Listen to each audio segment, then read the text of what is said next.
Buongiorno, ben ritrovati con l'informazione flash di New Sicilia. Di seguito i titoli più importanti della mattina.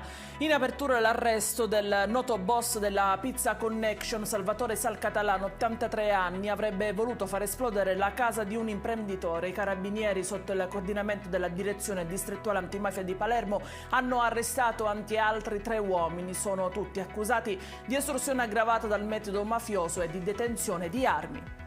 Eseguito il fermo di 3 scafisti tunisini ad Agrigento, avrebbero collaborato per favorire l'ingresso illegale nel territorio italiano di 24 migranti. Li avrebbero trasportati a bordo di un peschereccio con bandiera tunisina fino alle coste italiane, per poi trasferirli su un natante in ferro e fuggire.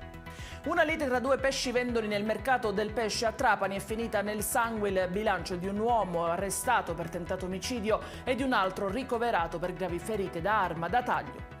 È stato invece rintracciato nella casa dei genitori e arrestato il detenuto evaso ieri mattina dal carcere Piazza Lanza di Catania. A renderlo noto è il segretario generale della Wilpa Polizia Penitenziaria, Gennarino De Fazio. L'arresto è avvenuto a Messina.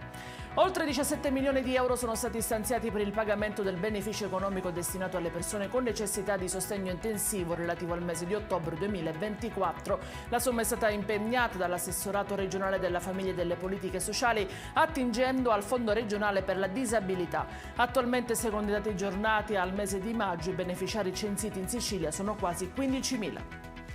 Ed è tutto per questa edizione. Vi ricordo come sempre che dettagli su queste notizie le trovate sul nostro sito www.newsicilia.it e sui nostri canali social. Grazie per averci seguito. Prossimo appuntamento stasera alle 19:30.